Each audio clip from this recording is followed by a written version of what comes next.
దర్శకధీరుడు SS Rajamouli తెరకెక్కించిన చిత్రం బాహుబలి. 2 భాగాలుగా వచ్చిన ఈ చిత్రం 2 బిలియన్ రూపాయల వ్యయంతో తెరకెక్కింది. ఈ చిత్రంలో నటించిన నటీనటులందరికీ భారీ మొత్తంలో పారితోషికం అందిందనే ప్రచారం జోరుగా సాగింది. ముఖ్యంగా హీరో ప్రభాస్, మరో హీరో రానాలతో పాటు హీరోయిన్లు అనుష్క, తమన్నా, రమ్యకృష్ణ, నాజర్, సత్యరాజ్ ఇలా ప్రతి ఒక్కరికి బాగానే ఇచ్చారనే ప్రచారం ఉంది. అయితే ఇప్పుడు ఆశ్చర్యకరమనే వార్త ఒకటి బయటకు వచ్చింది. ఈ చిత్రంలో శివగామిగా పాత్ర పోషించిన సీనియర్ నటి రమ్యకృష్ణకు ఇచ్చిన రెమ్యునరేషన్ జస్ట్ ₹1,00,00,000 మాత్రమేనట. నిజానికి ఈ పాత్ర కోసం తొలుత సీనియర్ నటి శ్రీదేవిని దర్శకుడు రాజమౌళి ఎంపిక చేశారు. ఇందుకోసం ఆమె 5 కోట్లు డిమాండ్ చేయగా అందుకు ఆయన సరేనన్నారు కూడా. చివరి నిమిషంలో ఆయన ఏమనుకున్నారో ఏమో గానీ శ్రీదేవి స్థానంలో రమ్యకృష్ణ చేరిపోయింది. అయితే రమ్యకృష్ణ ఈ సినిమాకు గాను ₹1,00,00,000 మాత్రమే పారితోషికం ఇచ్చారట.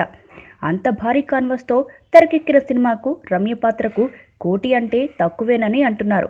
ఇంత భారీ బడ్జెట్తో తీసిన ఈ చిత్రానికి రమ్యకృష్ణ పాత్ర అత్యంత కీలకం. అలాంటి పాత్రకు కేవలం 1,00,00,000 ఇవ్వడమేంటని సినీ విమర్శకులు ప్రశ్నిస్తున్నారు. ఈ విషయంలో జక్కన్న తీరు ఏం బాగోలేదని వారంటున్నారు.